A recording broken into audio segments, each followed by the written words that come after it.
Draft your LCS team and earn money. Alpha Draft. Welcome back to our continuing coverage of the European LCS. We're about to get into our next match as Fnatic sets up to take on ROCCAT. And who better to preview a game of Fnatic than Cyanide sitting right next to me. Fnatic in week one, what an impressive performance they had. It was through the roof. What for you was the most impressive aspect of their play? I think it's the fact that Yellowstar is taking Fnatic back to the Season 3 roots when we were the most successful, like playing these pickup comps. Granted, they are not split pushing just because split pushing is not really in the meta right now, but playing the same style of champions picks and just very aggressive overall. As you mentioned, Yellowstar is leading them. Let's take a look at that refreshed Fnatic lineup and at the same time also at their stats from last week because they're very impressive. First up in that top lane, Huni 6 KDA, very impressive play on Rumble. Second up in the jungle, Reignover also just doing fantastic last week. Yes, Reignover much better than that old scrub of a Fnatic jungler. Well, not too harsh, but he did fantastic indeed. In the mid lane, Febiven, he had some big shoes to fill coming in for Xpeke. An 18 KDA over his first two games. There's not much more that you could want from your mid laner. Then in the bottom lane, the duo of Steelback coming in. Well, it was Reckless before him, also big shoes to fill, and also performing 37 KDA. And finally, you said it already on support, Yellowstar. Yellowstar, the playmaker of the team indeed. Hope we are going to see him on Annie or maybe Leona again to make those initiates. Yeah, those indeed were very good. Who individually else stood out for you? We saw all their stat lines. They're all great. Yeah, to be honest, everyone did great. Reignover and Febiven both did very, very good in all of the games. Huni, very impressive on Rumble, and Yellowstar just making the plays and the calls. Yeah, talking about making those plays and the calls, it definitely seems like he's leading that ship. Those qualities of a leader, is that something that you recognize from playing with him the seasons before?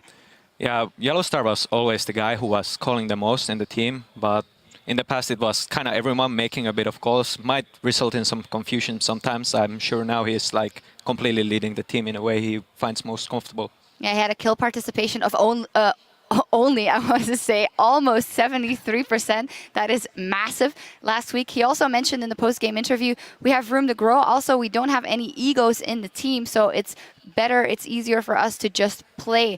How do you react to that statement? Oh, I admit we had some egos in the team before, and it can cause some trouble. Like, if you tell a player that I think you should play this champion, then he's like, well, screw you, I don't think it's good, and then he just plays whatever he wants. But if Fnatic keeps having success like this, then maybe those egos will develop once again. You were mentioning, it's a good point, you were mentioning that it reminded you of the Season 3 playstyle. Are there any other resemblances in the way they play? Because the aggressiveness and the pick-ups definitely make me think of the way you guys used to play as well. Yeah, mostly the champions as well, like playing Lissandra and mostly Lissandra Annie, stuff like that, just heavy initiating and going in, no fear. They absolutely love to go in. Turning to ROCCAT, who will be on the red side this game. Their lineup in the top lane, Overpow. In the jungler, Lyankos. In the mid lane, Yukduk at AD, Woolite support Vander, and their coach, Ducky. Now, they had huge expectations coming into this season, as where last season they would say, well, this is our first season, we'll see what happens, and still almost made it to Worlds. This time, they stepped up and said, you know what, we are going for that top 3 spot. With that in mind, 1-1 is not the perfect result in week 1, also not bad, of course, but what do you think could have gone better? I think in the game they lost against SK, they got outpicked pretty hard. Their comp was inferior, and when you lose the early with an inferior comp, the game is just over. Yeah, it's strange sometimes that we mention the pick and ban phase for a lot of teams when now the coaches are coming in. You guys didn't have that you had those coaches in your ear during picks and bans. Do you think maybe it could also throw teams off because now they have to listen to someone else? I think it can be just helpful. To be honest, like a lot of the times when we were preparing for games, we ended up picking something totally different. We're like, oh, I think Yorick is very good here, so assess, and then it's and like, we hated when that happened. Then he picks Yorick, but it works sometimes it didn't. But having like the coach there telling you what to do, then makes more solid champion selects. Yeah, we see Ducky there preparing his team as well on the screen. We talked about picks and bans and help from the coach. Individual performances-wise, Nukeduck said that he felt a little nervous after their first game. He also picked LeBlanc into Kassadin. He had Overpow coming down. He had Jankos helping in his lane, but he didn't do that well in the very first game. What do you think generally of that addition for the team? I think Nukeduck is a pretty overhyped player. Like, there is absolutely no mid lane talent in solo queue in Europe right now, which is weird because people keep saying that Europe has the best mid laners, but People, yes, I also say Nukdak is at the top, at the same level as Xpeke, Frog, and these mid laners, but I don't think that's the case. He's pretty mid-tier, so it wasn't that big of a change. And also Xaxus, I always found him a pretty solid top laner, so I don't really see the reasoning putting over Pau top and just kicking him off the team. We'll see how that goes on for ROCCAT. Another change they made, Woolite in the bottom lane. What did you think of his week 1 performance? His week 1 performance was not really that impressive, but I think it was the best upgrade they made to the team. He's a solid player, as we've seen in the past, even if he had some weaker games. So I'm really expecting good things about him. Was ROCCAT a team last year when you used to play them that you were afraid of going in a matchup with them, especially Jankos, who we know is so aggressive early on and always finds those first bloods?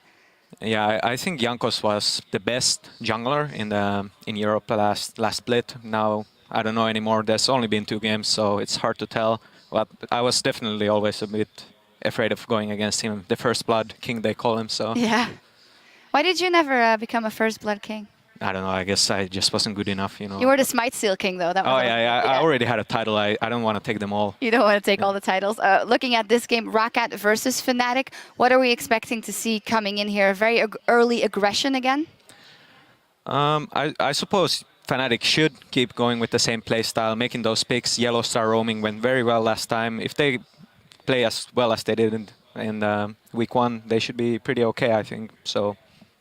Looking at the other side, ROCCAT, you could call it. Do you think Fnatic is going to take it, or is it going to be ROCCAT? I think Fnatic will win if they keep playing in the same way. However, the lineup is pretty new, so maybe they just had good luck last week. I don't know. Yeah, maybe. We will see. The teams are just about ready on stage, but before we kick it to the casters, Fnatic's new lineup tells us about working with one of the most seasoned players in the LCS.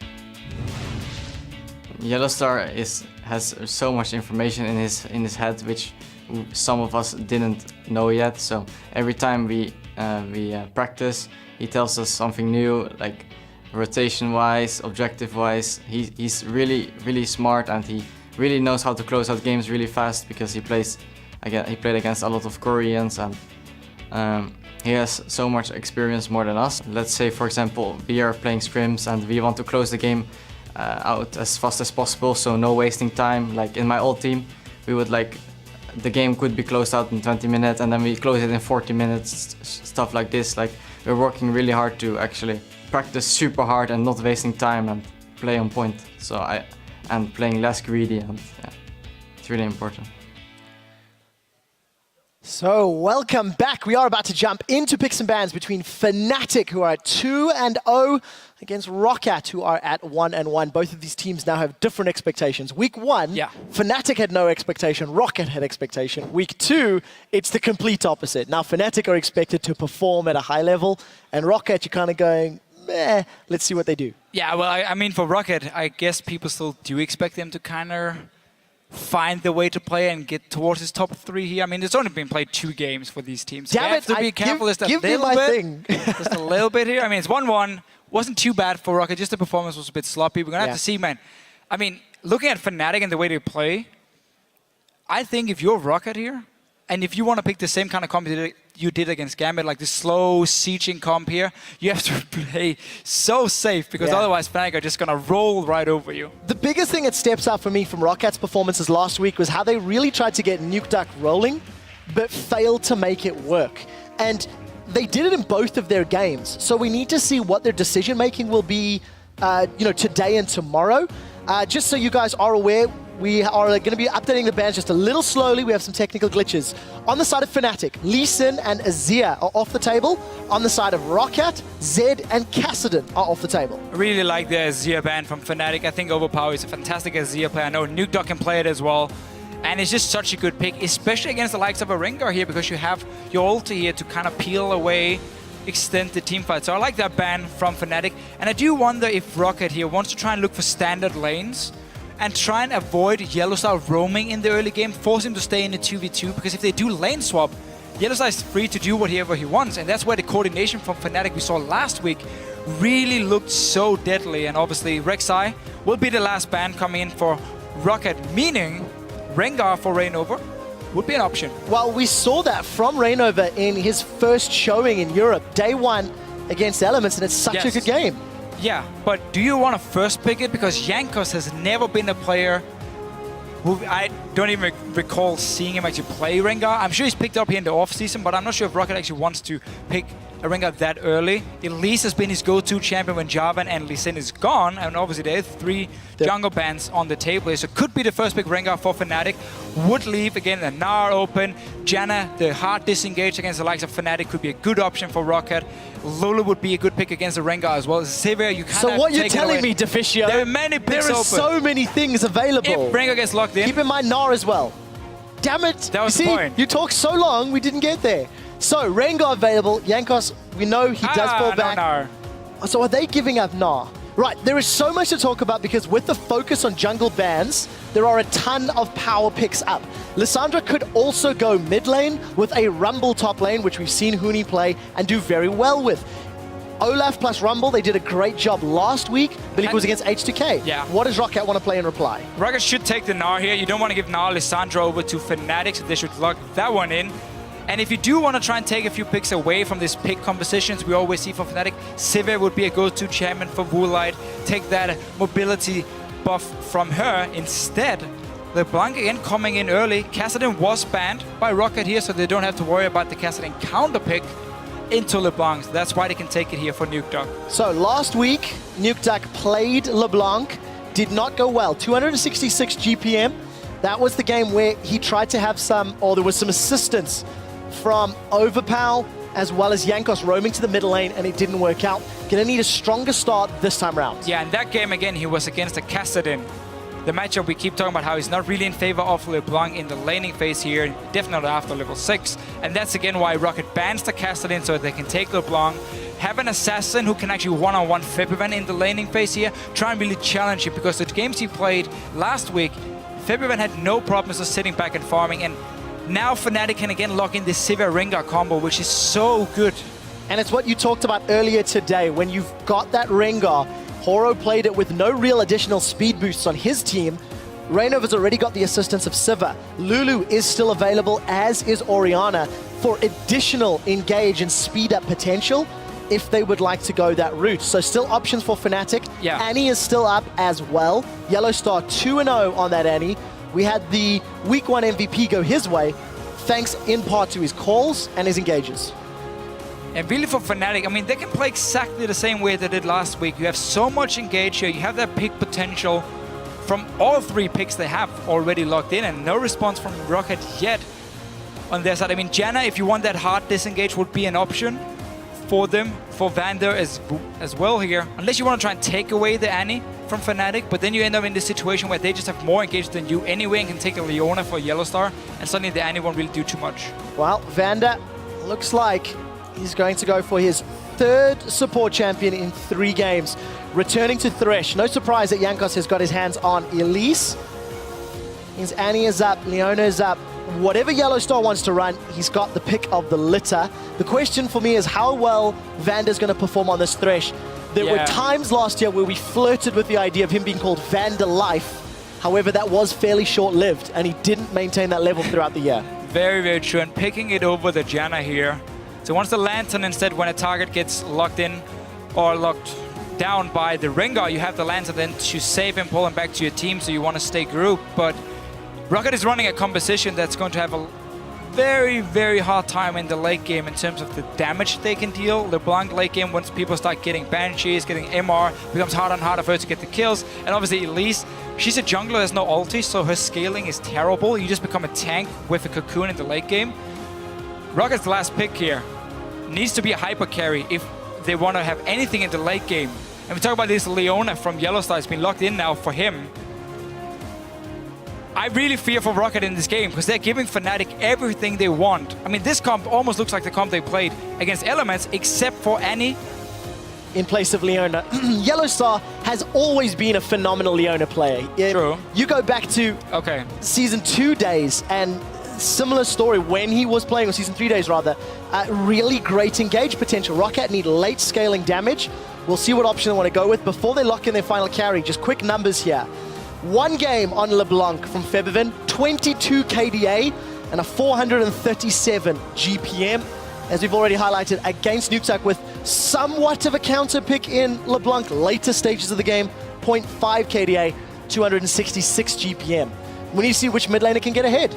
So, I mean, one-on-one, it is in favor of Nukeduck when it comes to setting up a kill against the Xerath, but we can just see Fabian play very passive and just sit back and farm and basically wait for these mid-game teamfights to start, wait for the picks to happen through Leona, Lissandra, Ringak, everything on Fnatic's side can pick off a target so they can play the exact same way they played last time and it worked for them.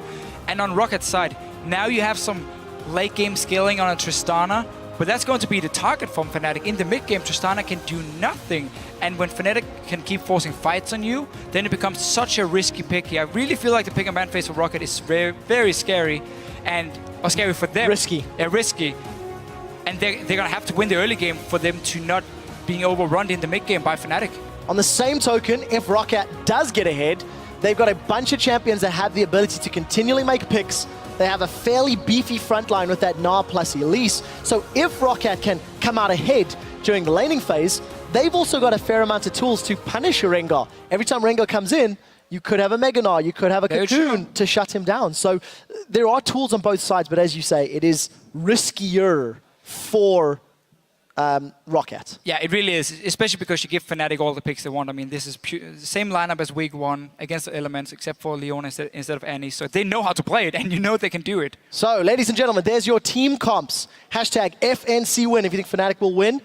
And if you're a fan of ROCCAT, thank you to Luke at Look for this one, but prepare for trouble. Make it double to protect the teams from relegation, to unite all fans in the ROCCAT nation, to denounce the evils of Drakes and Wards, and to extend their reach to playoffs and worlds. Yakos, Vander, Nukeduck, they're going to look to carry. That's right, it's Fnatic versus ROCCAT. Beautiful. Absolutely beautiful. For any fans of Pokemon and, of course, the Trash Talk threads on Reddit, that was a personal favorite. Hashtag word. So, we're into game. Fnatic looking to make it 3-0. ROCCAT looking to actually to prove the naysayers that the decisions they've made were the right ones. Cyanide had a very, very strong personal opinion about mid lane talent in EU. Let's see if Nukeduck can help change his opinion. Yeah, calling Nukeduck a mid-tier player. It's a bit harsh for a guy who's by many being rated as one of the best mid laners here, but it did have a point. We haven't seen a mid laner really join Froggen, Xpeke, and Alex Ish in like the elite mid laners in Europe that we often talk about.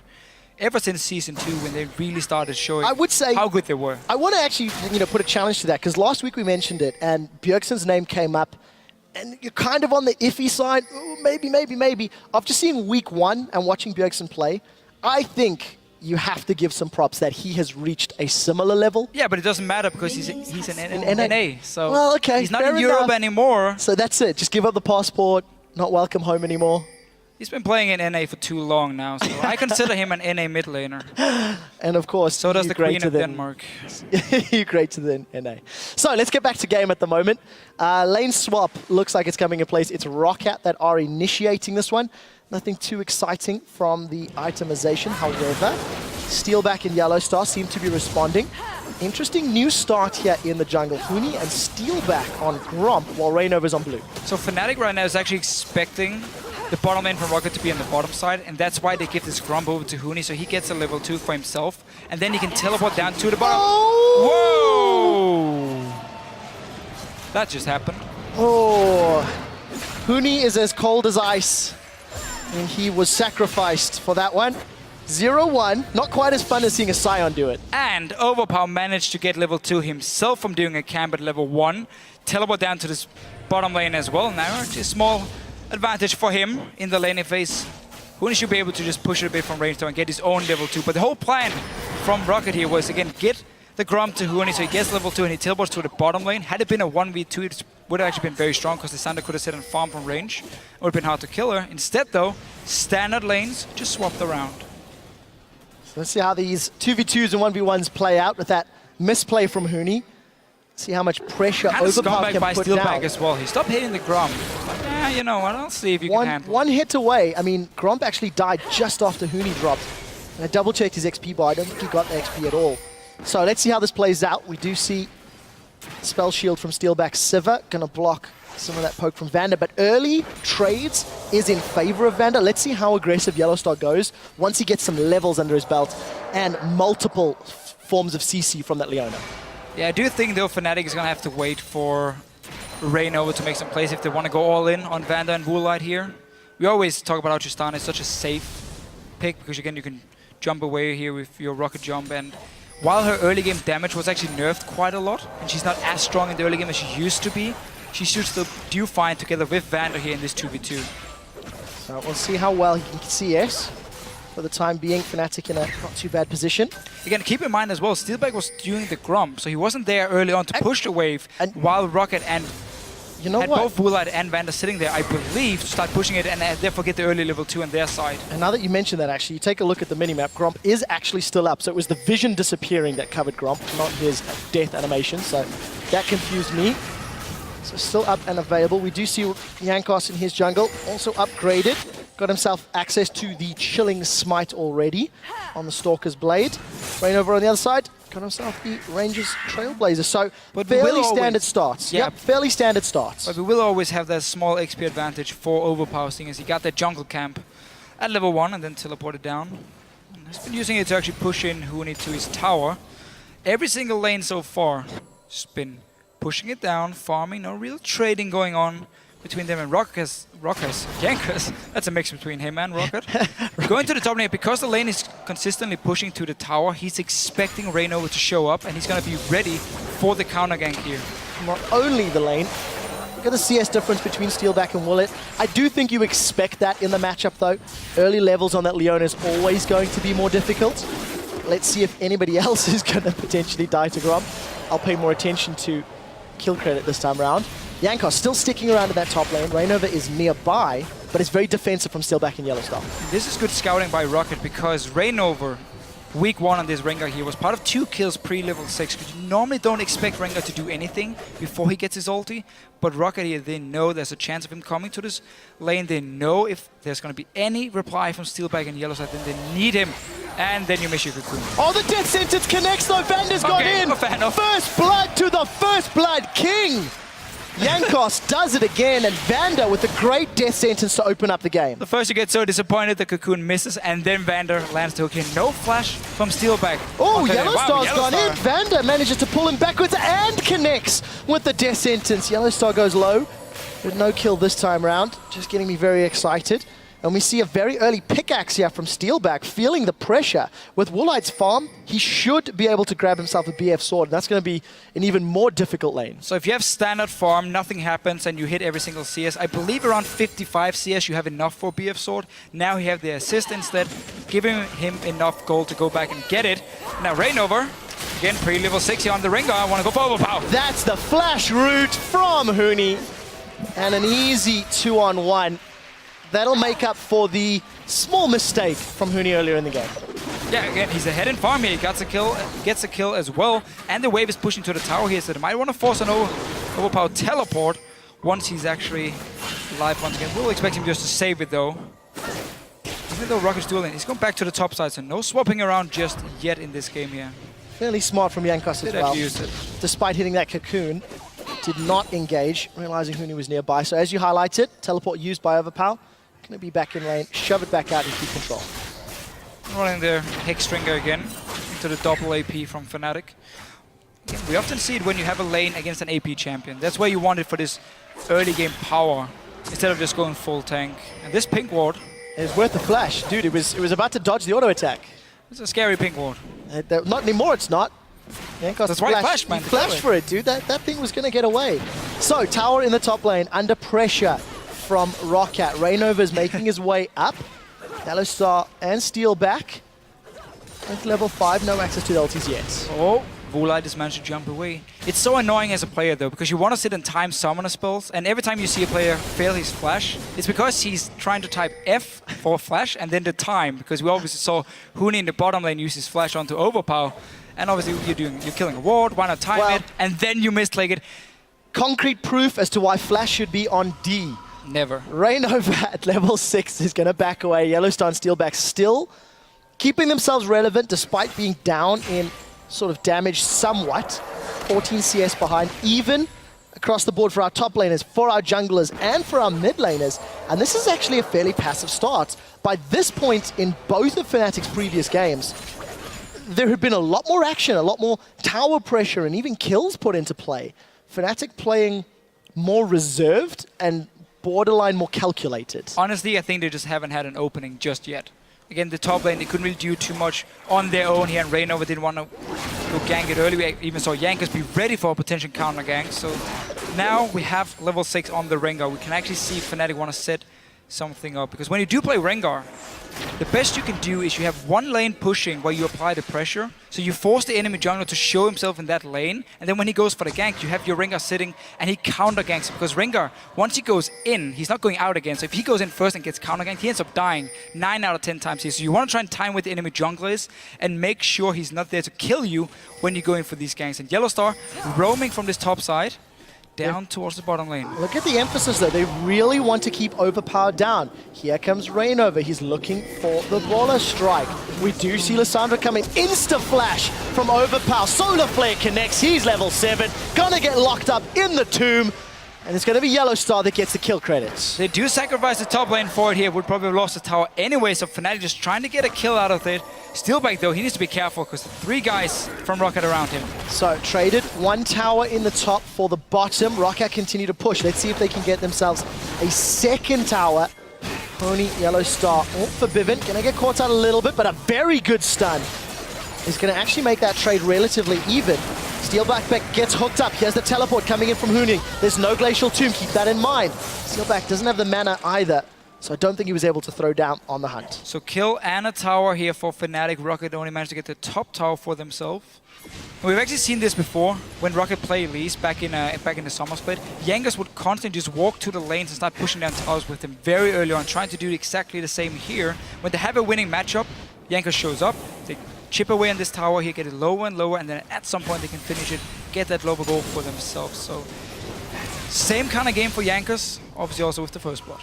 A lot more even from Fnatic and ROCCAT. 10 minutes on the clock. Gold is on the same. Towers are equal.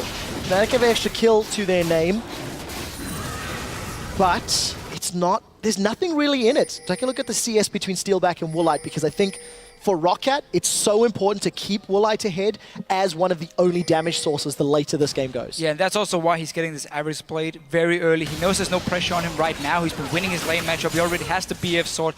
Get it, try and get that extra goal, boost yourself up towards Static Shift and Infinity Edge, which is going to be your first power spike, obviously, on the Tristana. So quite like it from him. Also, it will give you some extra wave clear if Fnatic's looking really to push the towers, if you have that Static Shift completed before Infinity Edge. I think that's super important to mention, because there's not a massive amount of safe wave clear on the side of ROCCAT. They're going to be very reliant on Woolite's range. So Fnatic get the second tower of the game. You can see Woolite and Vander pushing the bottom tower. They may end up trading, but Fnatic have got the numbers advantage in the top lane. 4 of them on the inner turret. They just don't have the minions to work with. Huni, he's gone in, he's rooted them in place. Glacial Tomb, but a 3-man Gnarl throws Fnatic against the wall. ROCCAT, they're going to survive and get the first kill of the fight as Jankos was able to repel away. Fnatic with an uncharacteristically bad dive is going to lose that one clearly.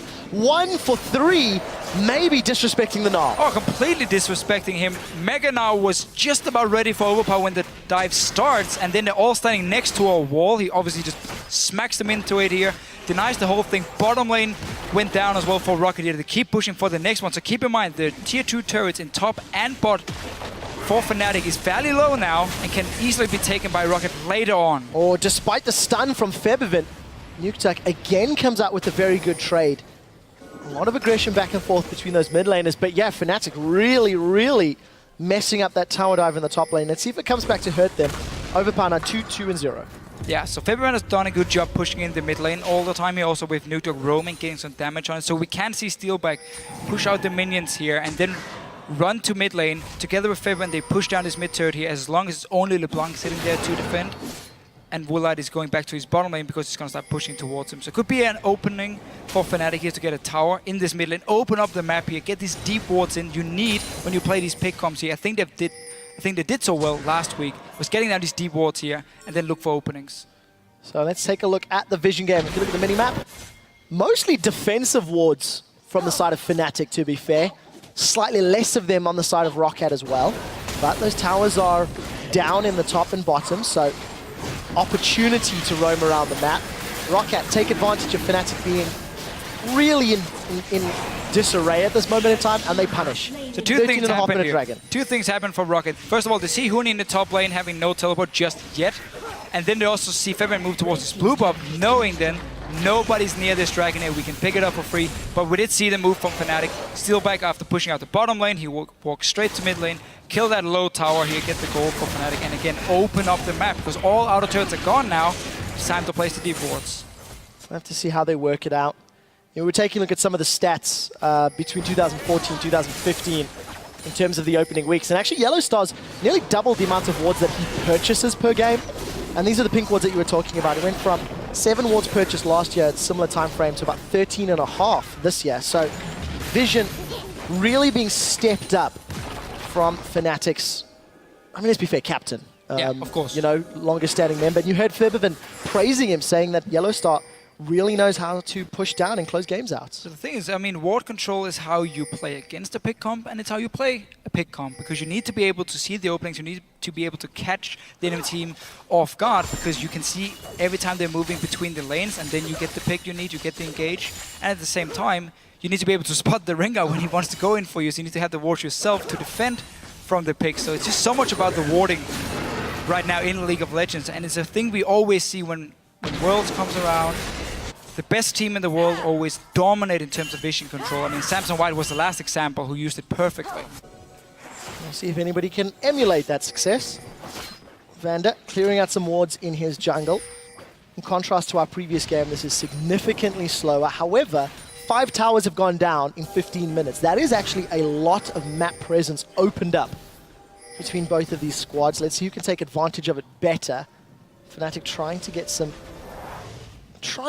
deeper vision down, but not really committing to any big plays, really. No, and ROCCAT is going to have to rely on Fnatic engaging on them, and then disengaging with their Thresh and the Elise, and kind of like counter-engage from there on, because they don't really have any hard engage on their side. You need to land like a hook from Vander, or Overpower maybe needs to get a great TP if he does decide to get Home Guard on his boots, and try and use that as your engage from Meganar.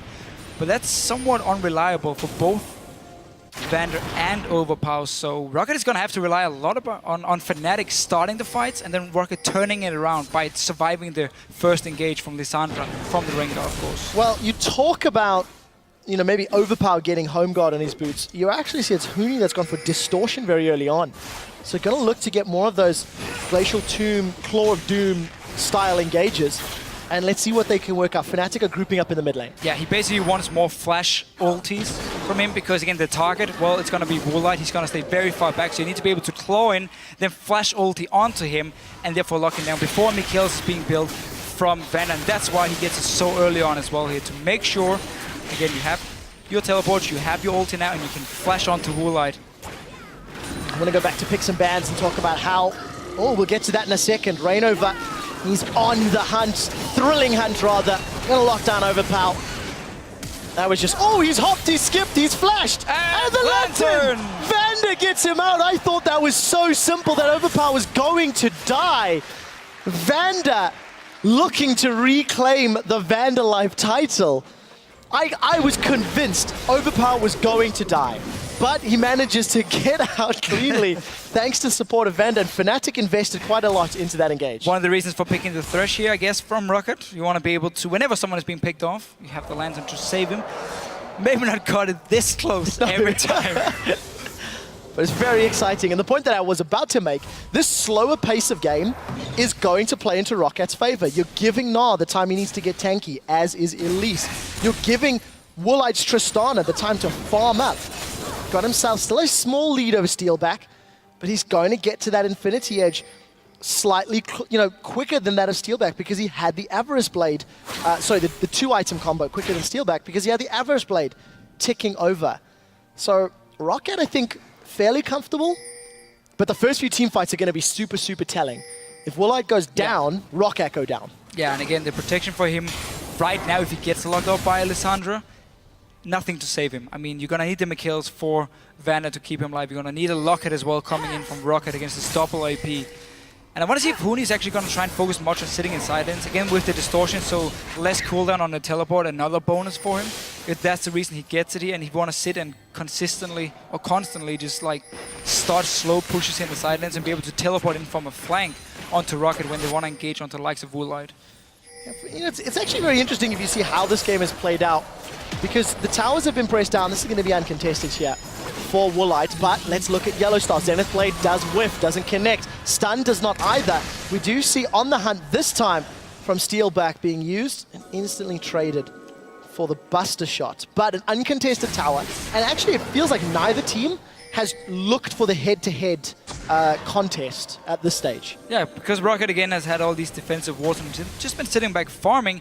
Fnatic has tried to look for a few picks, but then the Lantern would be there twice now from Vander. You see how he positioned himself.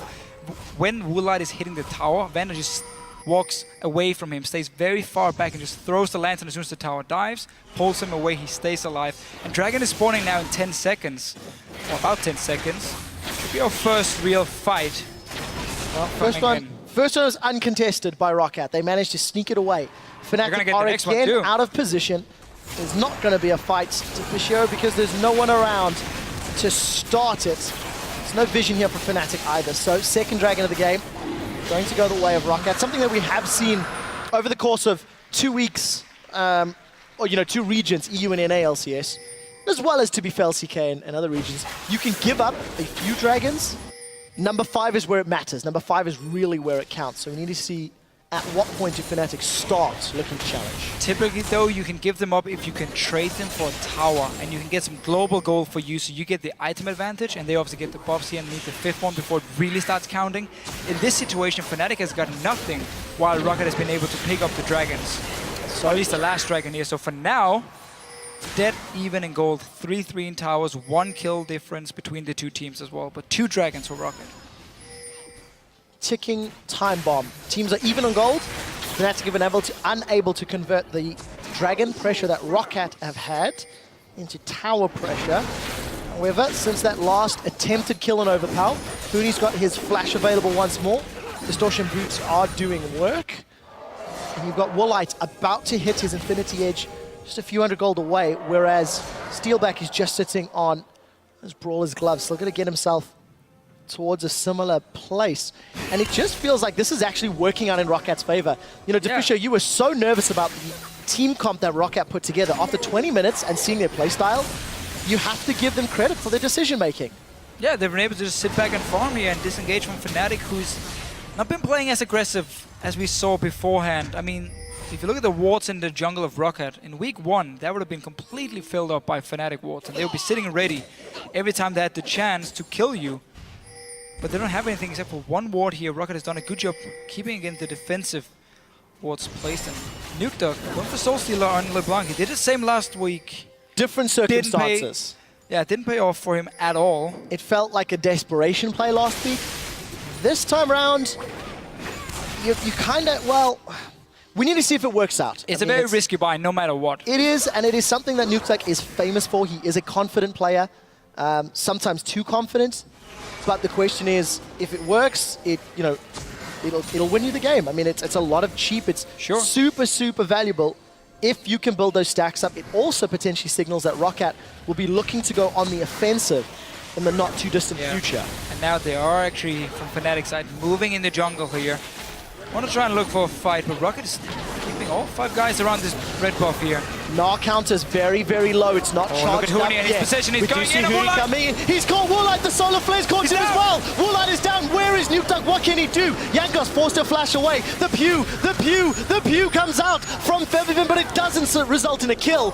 Jankos gets out clean, but Nukeduck is down, and Fnatic with 2 quick kills, they're peeling for Baron. So talking about Fnatic here, waiting for the right play.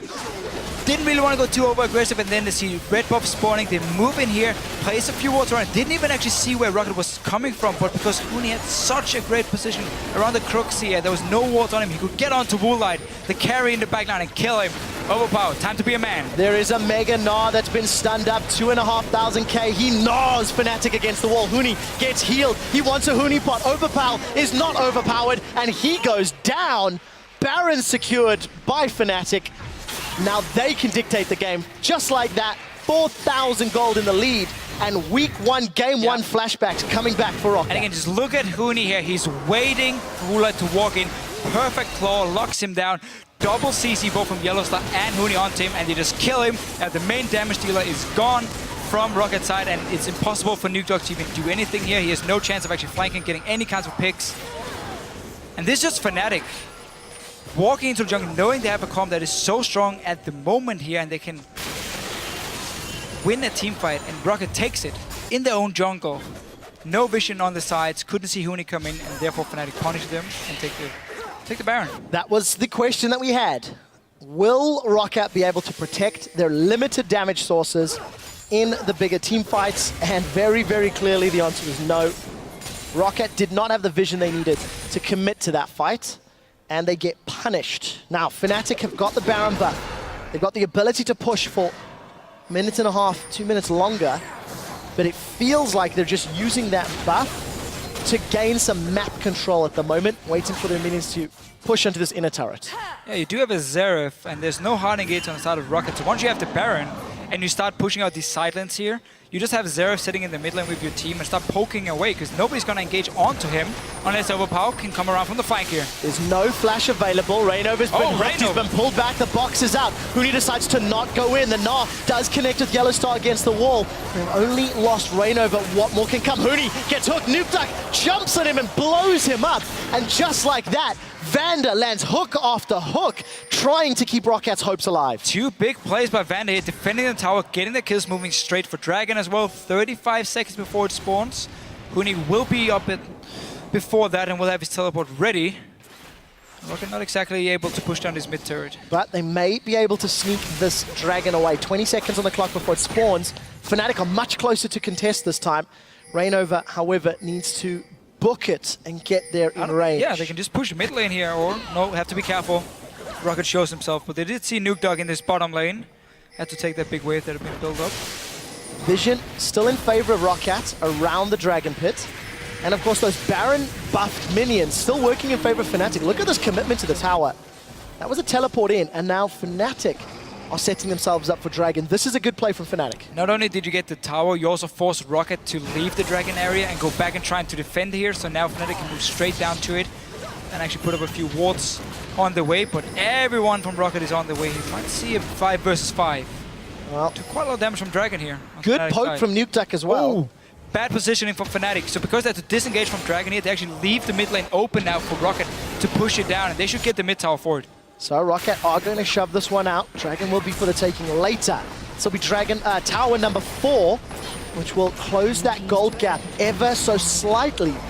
Fnatic, they do trade tower for tower, but it cost Huni a teleport. Now it's Overpower that'll have the map pressure, as it looks like ROCCAT are setting up on Dragon.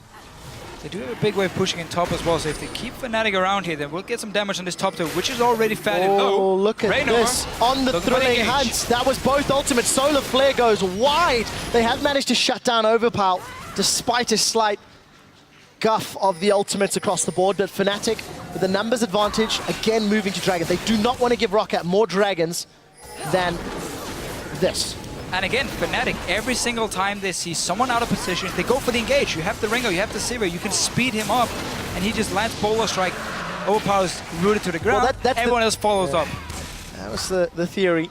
I mean, Took a little close, but they made it work. They made it work. that is what Fnatic can do and have done the last week as well, is look for these guys to split up from their teams, and then you kill them because the team is not in a position to react in time. ROCCAT needs to stay together as 5 if they want to avoid these picks here. And as soon as you make one mistake around the Dragon, well, easy kill for Fnatic and a Dragon. There's something else to point out as well. Our players to watch. Reignover was on the list. His first Rengar game had multiple successful ganks before 6. Huni, can he 100-0 Woolite?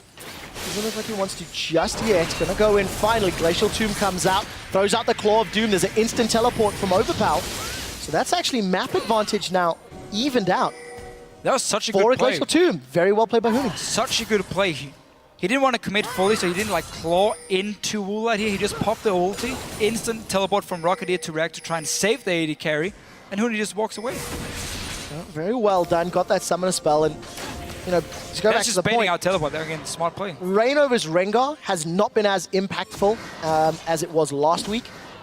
Significantly slower game, but Fnatic still demonstrating when an opportunity is presented, they'll pounce.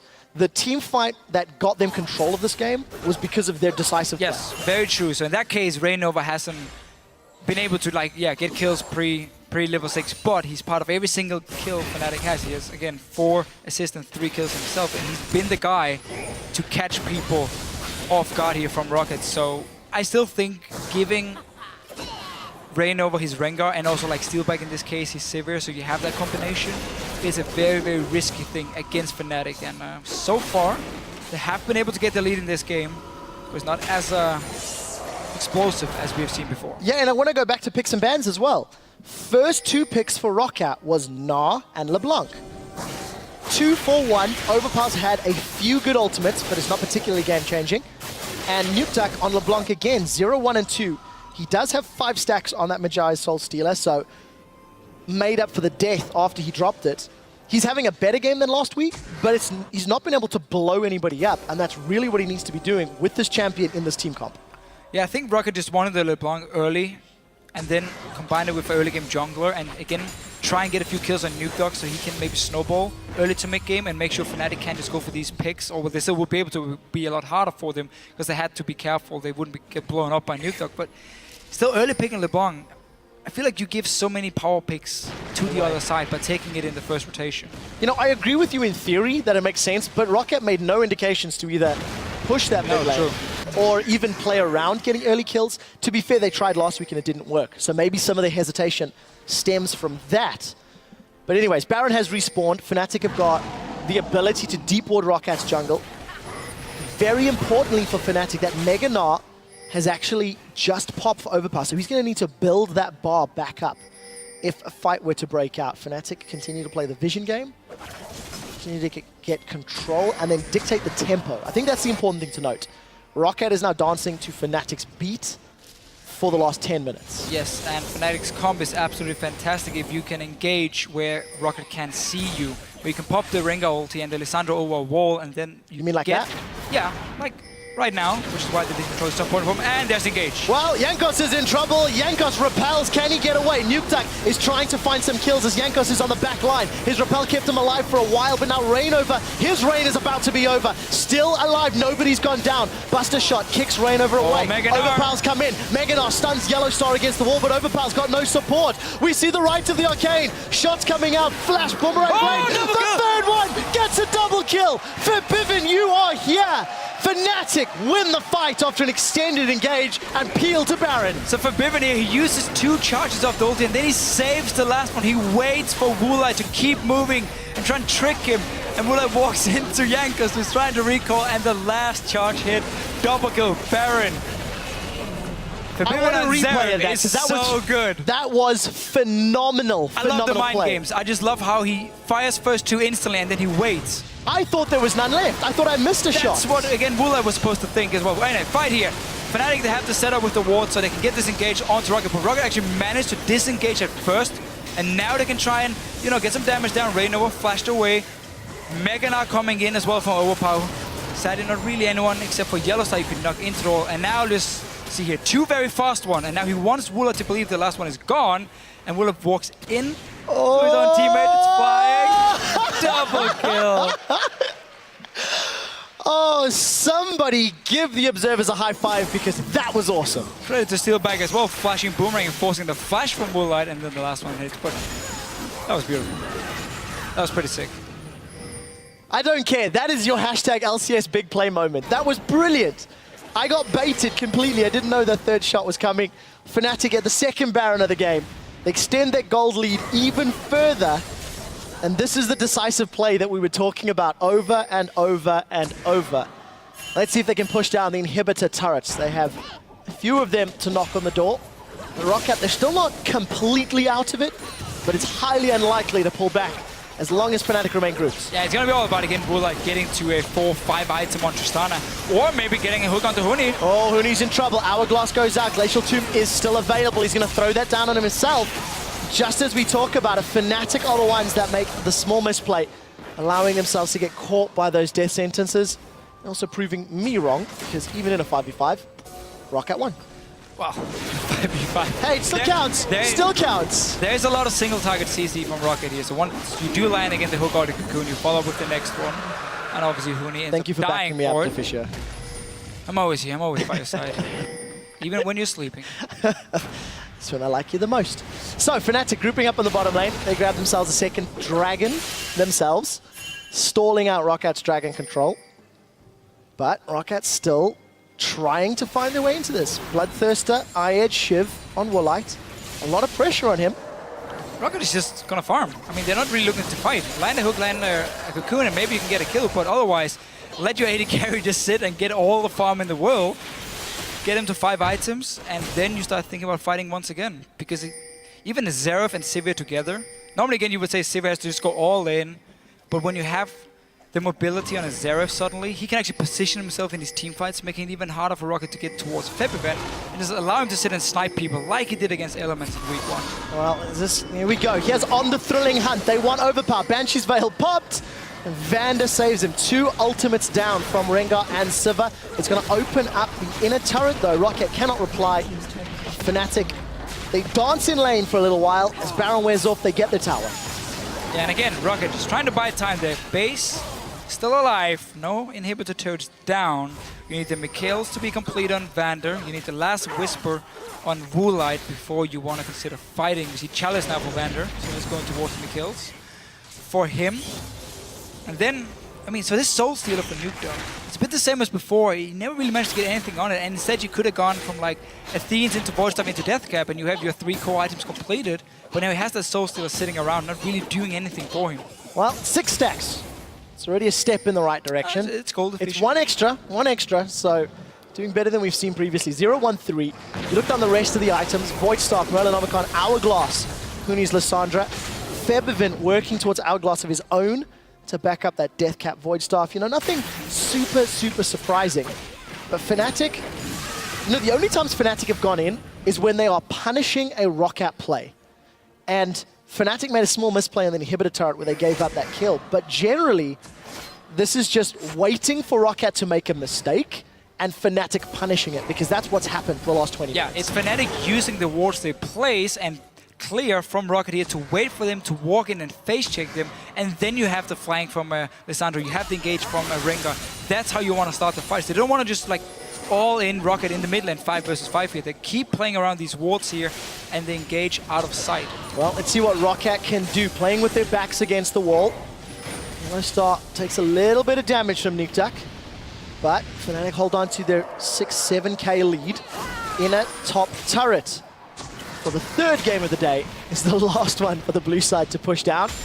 Let's see if Fnatic can end as decisively. 2 previous matches. Woolite takes a lot of poke. Volcanic Pulse comes out. Let's see, right to the Arcane. 1, 2. 2 of the 3 hit. That's all that matters. Fnatic get the tower. And all Fnatic wants to do is just push Woolite away from the minions here, because he's the only real wave clear who can actually sit back there and safely at least, or somewhat safely from distance and clear them. Nukeduck has to jump in with Distortion. That's not going to work. So all they want to do is just force Woolite away, and then you take down the tower easily for Fnatic. You wait for Baron now to spawn 130 again. You establish the same vision control you have had the previous 2 Barons, and you basically force ROCCAT to stay back in their base and just let you have that Baron, because the last time they tried to come out and stop you, ended up dying. Well, we do see Nukeduck has picked himself up that Void Staff, so another item spike. At the power he should be at this stage. And we'll need to see if he can actually make those items count. Fnatic, yes, they've got the last 2 towers. It has taken a Baron and 7 or 8 minutes to push them down. Fnatic are respecting ROCCAT's team comp and ROCCAT's ability to create picks. But the hardest task is now up for Fnatic to break that inner turret line. Do they tower dive or do they pull ROCCAT towards them on Baron? Kind of feels like those are the questions that Fnatic will find out shortly. I mean, once they do pick up the Baron here, they can decide to split up in like a 1-4 where you have Huni in a side lane pushing it in. Because again, there's no real hard engage on the side of ROCCAT, so he will be able to teleport in time to join a potential fight if ROCCAT wants to try and engage. And then you just have those 2 lanes with the Baron buff minions pushing down, because Woolite is the only guy with wave clear from ROCCAT, proper wave clear. So if you make sure 2 lanes are pushing at the same time, he can be there and defend both of them, and you will get a tower somewhere. I mean, look at Overpower. He's not getting any farm. He's on 183, because all the farm is going to the 2 carries of ROCCAT, because they are the guys they need in the late game to deal the damage. And we'll see if Overpower can actually stay tanky enough to keep those carries alive. For the 3rd time this game, Baron is up, and ROCCAT are nearby. It's not gone particularly great for the mostly Polish squad the last 2 attempts.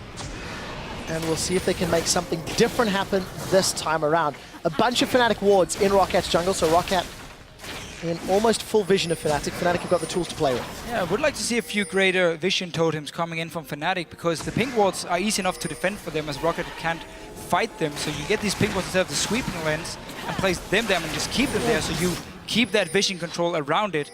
Instead of the greater stealth totem coming in from Huni, and maybe someone like Febban could change over to greater vision just to have that pink ward. ROCCAT playing with fire. Oh, Here going comes for a thrilling hunt, and Rainover eats a cocoon. Instantly cancelling that engage. Pink ward is cleared out. Once again, Siva plus Rengar comboing their hunting ultimates to get shut down. Let's see if they can re-engage. Rainover's jumped in onto the team. We're going to keep an eye on him. NukeDuck now trying to pop that Rengar down. He's bursted out, he's low, and he's in retreat. Solar Flare still available. Let's see if Yellow Star wants to use it, but with Rainover down, ROCCAT have bought a brief respite under the Baron pressure. Very nice play by ROCCAT. First they disengaged, had the ping wall to see Rainover, so Cocoon from Jankos on the Elise here. And then actually just knowing, okay, Rengar has no chance of engaging on us, so we can move forward now. Try and get a few wards down ourselves and force Fnatic back. But now, they start this dragon. Fnatic were thinking about doing the Baron, but decided to recall instead because NukeDuck is still staying around this mid lane here, so it wasn't going to be that easy for them to do. And dragon for ROCCAT here, slowly getting towards the late game for Woolite. He should be able to go back and get a last Whisper now. I actually think that's quite an important pickup for the team of ROCCAT at this late stage in the game. 5% movement speed is going to help get away and help engage ever so slightly. And these early dragons for ROCCAT, remember they had 2 dragons to 0 early on, has meant that Fnatic, even though they have been controlling the fights, haven't been able to get this ticking time bomb going where suddenly you're sitting on 4 dragons now, forcing ROCCAT to fight for the next one. No, the early dragons bought even more time for ROCCAT to go to the late game with the Tristana, knowing there wasn't going to be any 5th dragon for Fnatic in the near future. So the superpower that was Week 1 Fnatic is being met nearly blow for blow by the underpowered ROCCAT from Week 1. And this is the team that everybody was expecting in the LCS from ROCCAT, I mean. They're keeping themselves even. They've made a few misplays here and there. But truthfully, they've defended. They've held even with Fnatic in the early game.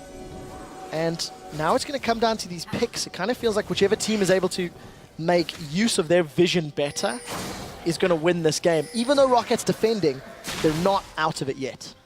No, I mean, as long as Woolite stays alive from the first engagement and can actually hit someone, he doesn't have to go back to base out of the fight yet, ROCCAT will have a chance, but there's so many types of engage and CC to lock him down again. There's no QSS for him because he wants to get all the damage items, seeing as he's running a double damage comp, so you can't really afford, before you have at least a last Whisper, to go for oh, look damage. at Woolite in the back line.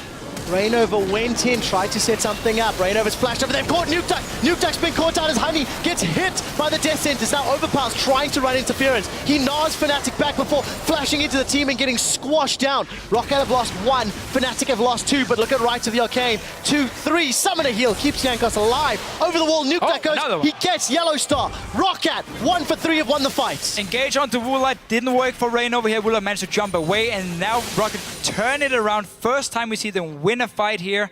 It's all about these 2 carries, Woolite and NukeDuck. Keep them alive, and you have a chance. That's exactly what we said not 30 seconds beforehand. 30 minutes ago. Despite the fact that ROCCAT are on the defensive, they're not out of this one yet. They do keep Woolite alive. Vander putting on a great performance on this Thresh. We'll ignore the damage he just took. He was trying to get a Death Sentence. But his Lanterns have been on point. His Death Sentences have been on point. 007. Vander with a license to kill. No kills yet. License to assist. License to assist. We'll call him Barry Bond then, instead of James Bond. Baron is secured here by ROCCAT. Fnatic out of position. I think we saw Huni teleporting into the mid lane, but he's too late to the party, and all of a sudden, ROCCAT close the gold gap, and they are the ones that can start dictating the tempo of the map. Despite actually the last few minutes, top and bottom waves were pushing against Fnatic. So ROCCAT doing a good job here. That's a good point, because Fnatic actually hasn't paid any attention to the side lanes pretty much the entire game long. They've put more focus on being in the enemy jungle and just play around the water, not really the side waves pushing in, which was a thing they did so well beforehand.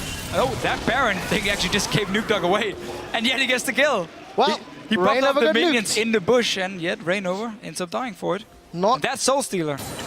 It's now super efficient. 12 stacks. 12 stacks on Nukeduck Soul Stealer. 2-1-5. And again, gold in still in favor of Fnatic, but doesn't really matter. ROCCAT are now in control of the map. Minion waves pushing against them. Look at those side lanes. ROCCAT have got a little bit of time that they need to play with to sort that out. I just can't believe the confidence for Nukeduck. I mean, yeah, second item, I'm just going to get a Soul Steal against Fnatic, doesn't matter. Yeah, I'm playing Fake Out Worlds, I'm just going to pick Swain for the first time into it. And like, this guy is so confident in his own ability to make plays. And this game is now paid off for him and ROCCAT because they have managed to get to the late game. Thank you. I do agree with that. His mindset is in one direction, but he's not had the plays consistently yet. Again, it's game 3, so it's a little harsh being overly critical, even I admit that. But ROCCAT now, they got the middle inner turret, setting themselves up on the top lane inner turret. Baron is still ticking away. That tower got melted from the damage that was done 35 minutes ago from the initial lane swap, if you recall correctly. ROCCAT are finally closing the towers down. We're now down to inhibitor turrets on both squads. Base gates might actually be a very real thing here for either of these teams. ROCCAT, who want to use it for maybe defensive purposes, and Fnatic, who could potentially use the Sivir Rengar to peel around the side and get the team fight. Yeah. We'll see how it works out. It's going to be the way for Fnatic to engage. If they are forced to just sit back in their own base, you have to use Rengar through the base gate, then you follow it up again by Yellowstein Huni onto Vula, but he has completed a QSS now. Again, we talk about how when you're playing a double damage comp, you really got to get like your main damage core items down. So you went for the 4 damage items, now you go for the QSS. Here in the late game, he's going to obviously upgrade into a Scimitar, and Mikhail's is completed for Vander. So you have double cleanse against Alessandra and Rengar and Leona, who wants to go for your AD carry. And on top of that, Nukeduck's just finished his Hourglass, so he's got that, you know, heavily stacked Soul Stealer and his core items completed. The one thing that you cannot forget now in this situation for ROCCAT, they need a kill advantage or tower dive because there's so much wave clear from Fnatic. Sivir plus Xerath is going to be so difficult to deal with. Stun does not connect with anyone from ROCCAT.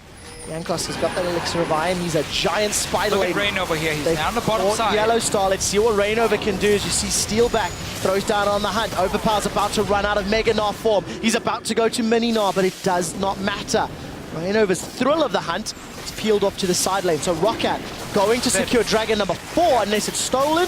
Let's keep an eye on that HP. Febiven's charging. Not taken, and ROCCAT secure it. And a very important one for ROCCAT here, meaning now 6 minutes. We're going to have the next Dragon. You're going to get the 5th one. So even if you can't manage to break into the base of Fnatic, you can just wait for that last Dragon to come, force them out of their base to fight around it, or just give it over to you, and then suddenly you are so strong that Fnatic shouldn't be able to defend against you. But we see it again. Rainover and Steelback, they pop the ultis, they try for the engage, it doesn't work, they back away, and suddenly Fnatic just start recalling. They know they can't fight, they have to use those ultis. And now, because there's so many defensive stats for Woolite and options for him to stay alive, I'm not even sure Fnatic can kill him unless they trap him and completely catch him out of position. So ROCCAT have turned this game on its head after looking like they were the ones with their backs against the wall. You saw that gold difference graph. That was the mountain ROCCAT had to climb, and they've done it. They're now down to 2,000 gold difference when it was up to 8 or 9,000 20 odd minutes ago. This is the longest game of day 1 here in week 2. And that ticking time bomb of Dragon number 5, Fnatic simply cannot give it up. Or they risk just getting completely overrun. And we just need to see how they're gonna engage, because Fnatic have not been as confident and have not been as capable of creating opportunities. They've been able to take advantage of ROCCAT when ROCCAT moved, but Fnatic did not create that scenario themselves necessarily as well as they did last week. No, but we have to give credit then to ROCCAT for the way they've actually played against Fnatic here. Very defensive, waiting for the engage to happen every time. They at least picked for Jankos. Honestly, was just picked into the Rengar here, so whenever Rengar pops his ulti, if you have a ping ward down, you see him, you land a cocoon, you have the disengage, and then you just have a front line sitting ready, and obviously now Thresh and Elise together with the chain CC they can provide onto a single target, which actually happened a few times, bought more time for ROCCAT every single time as well. And Scimitar is completed for Woolite. He's now completely stacked. Full item, late game Tristana, It's terrifying. max range, everything is ready. And for let's Woolite. also, I mean, yes, you've got Reignover that has built tanky, but everybody else is not really going to be able to stick to Tristana for that particular length of time. It's going to be a lot of pressure on Yellowstar and Reignover to lock Woolite down. There's Woolite, he's been caught out right to the Arcane. Will it connect? That's the question. Buster shot comes out, the slow is out, Lantern. Woolite's still alive. Lantern pulls him out, all three shots Lotus of right to the shields. Arcane's not up. Jankos gets caught out by the Glacial Tomb. Finally the teleport's coming in from Overpower. Fnatic have managed to trade 1 for 2. Jankos in retreat with Nukeduck's aid. Just as we were saying that Reignover's not going to be able to stick to Woolite, he does. He does it well and Woolite's down. It was really, really well played here by Reignover. First getting the jump, then QSS and jump away from Woolite. Flash bowler strike from Reignover again to slow him, and then the rest of the team could follow up and actually kill him and win the fight here. And that was a very aggressive play. I mean, we're 50 minutes in, and you find a single guy at a Raptor camp alone, and you just go for it. 50 seconds on the clock before those death timers are down. Teleport coming out from Huni to give Fnatic the numbers advantage on the tower. They've got the inhibitor turret. They're going to get the inhibitor. Baron's up in 20 seconds. Nukeduck looking to nuke a lone Fnatic member, but nobody's presenting themselves. Fnatic have set their sights on what appears to be Baron. They're going to have a small period of time before ROCCAT are grouping up. Let's see if ROCCAT even want to challenge. Map control now again swings in Fnatic's favor. Yeah, there's no wards around the jungle here to actually spot ROCCAT moving into the Baron. I feel a little bit hesitant and actually waiting. Remember, they have no smite. I mean, Reignover is dead while Jankos is alive, so you don't really want to risk giving Jankos an opportunity to smite the Baron away, especially because you already have, you're still even, but you have actually been on the back foot the last few minutes. Massive, massive questions now for both of these teams. Baron is up. Who wants to go for it? Super minions down the middle lane and a 1 minute 55 second countdown timer until a potential Dragon number 5. There is no margin for error. One convincing team fight and this game is over. If ROCCAT or Fnatic can punish their opponents around one of those objectives, that's it. The game is done. Despite the fact that Fnatic have super minions in the middle lane, unless they really, really time it well, it's not going to matter a huge amount. I think the Dragon and Baron are going to be more impactful. So Nukeduck decided to go down to this bottom lane and actually start a slow push from ROCCAT because they know there's going to be a Baron dance happening here. So they're going to build up this wave in the bottom. So let's just keep looking at it.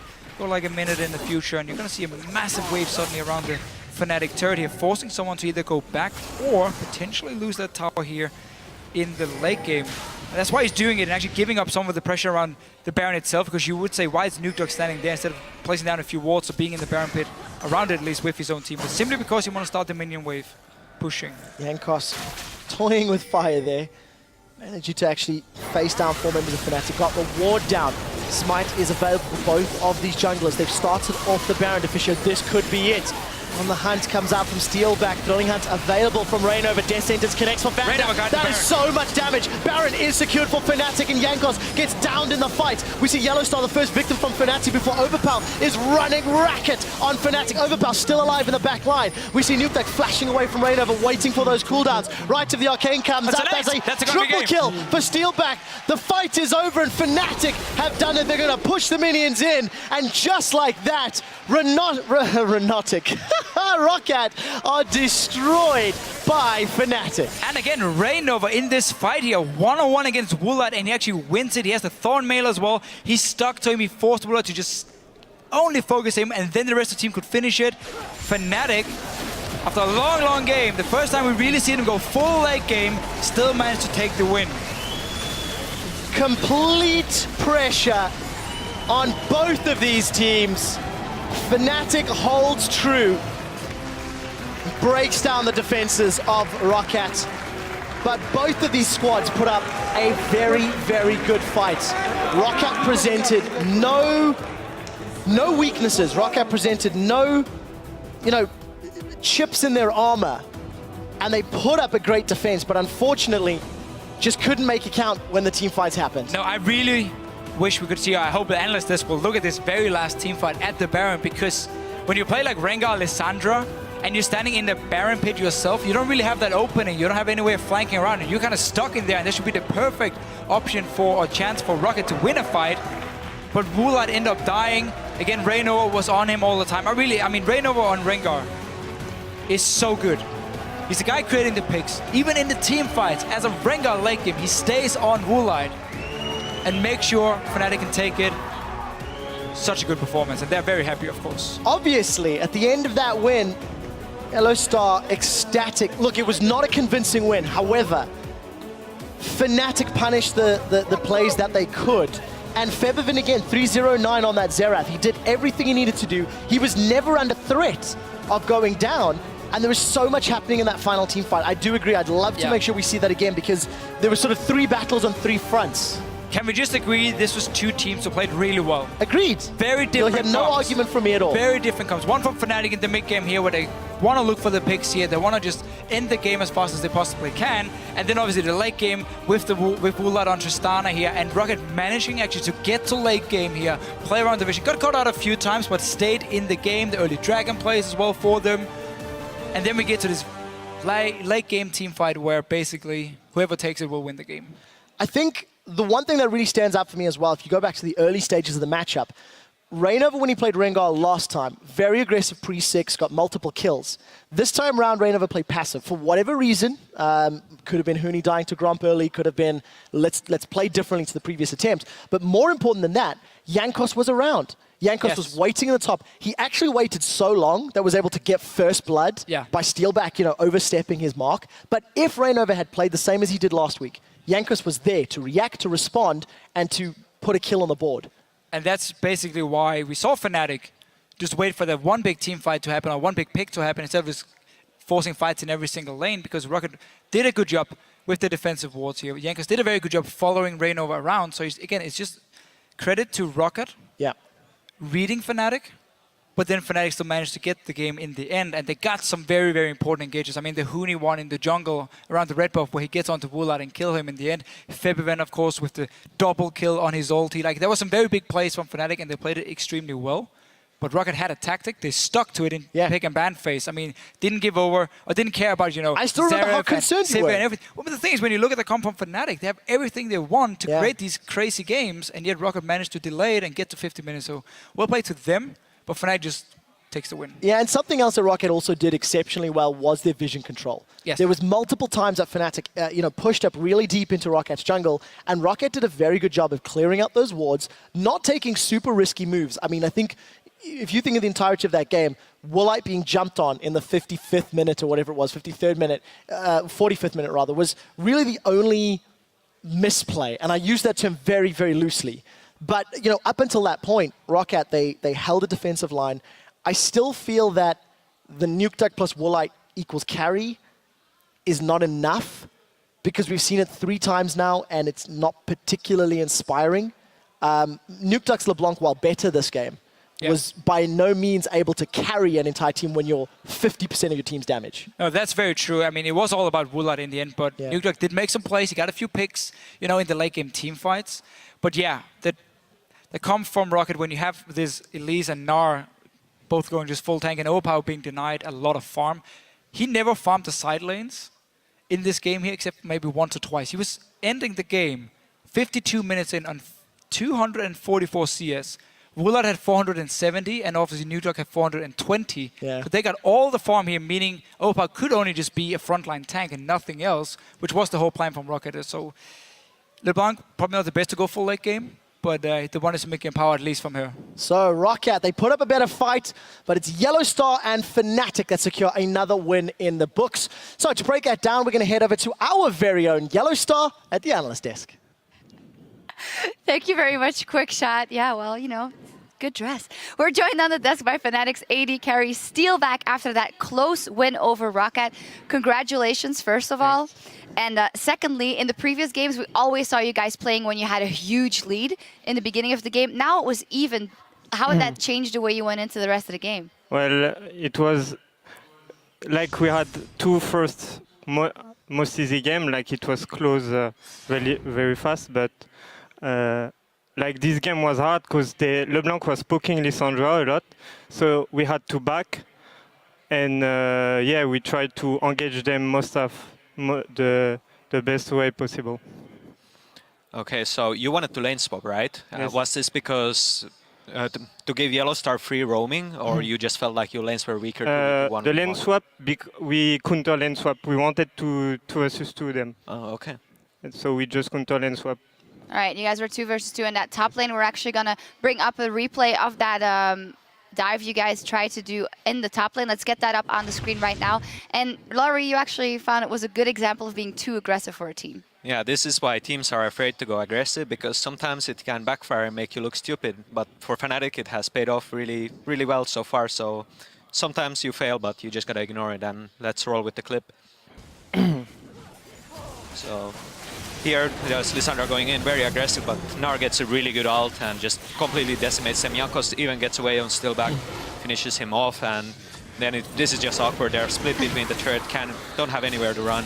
Huni flashing in to finish off, but gets taken down as well, 3-for-1. Yeah, Steelback, what was the call like there? Who said, let's go in? And Yeah, we called to dive. I was not sure about the dive. We still did it, and I tanked the tower first.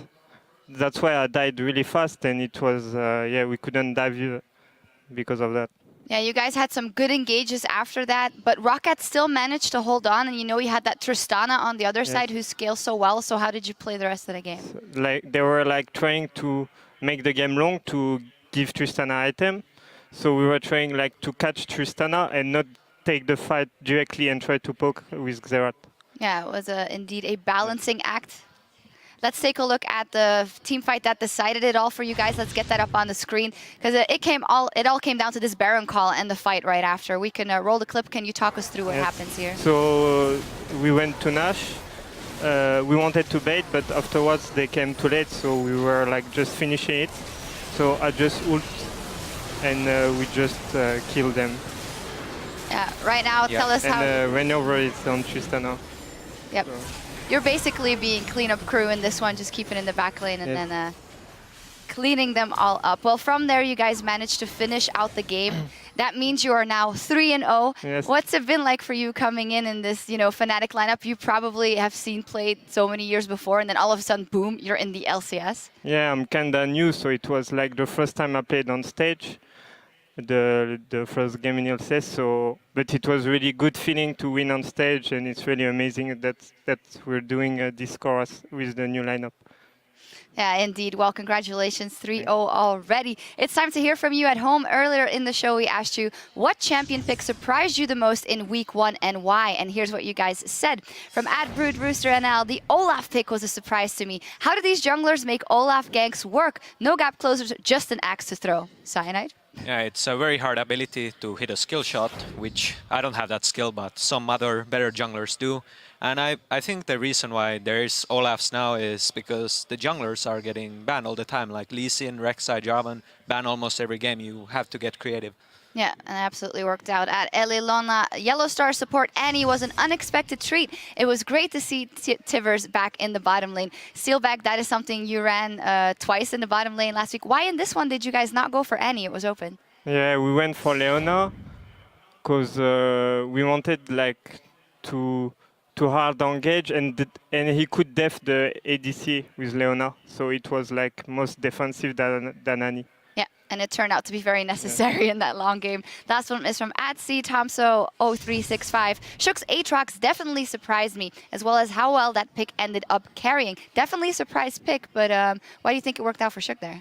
I'm not a big fan of Aatrox right now. I used to play him a lot. It was when he was super overpowered. That's maybe why I can't play him anymore, because you just don't have the strength anymore. However, Shook played really well.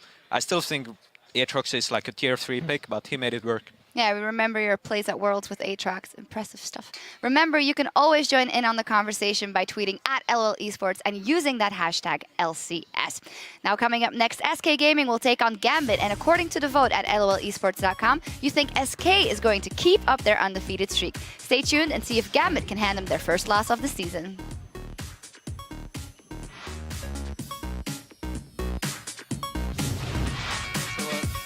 Little bit. Sleepy. Sleepy? Nice sleepy. How come you sleepy? I don't know. Sleepy. He's gone in, he's rooted them in place. Glacial Tomb, but a 3-man Gnarl throws Fnatic against the wall. ROCCAT are going to survive and get the first kill of the fight as Jankos was able to repel away.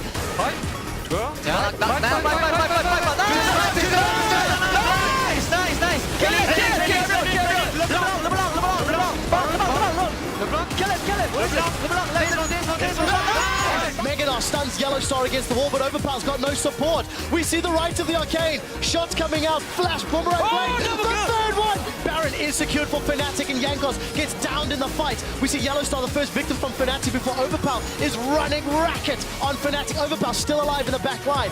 Fnatic breaks down the defenses of ROCCAT.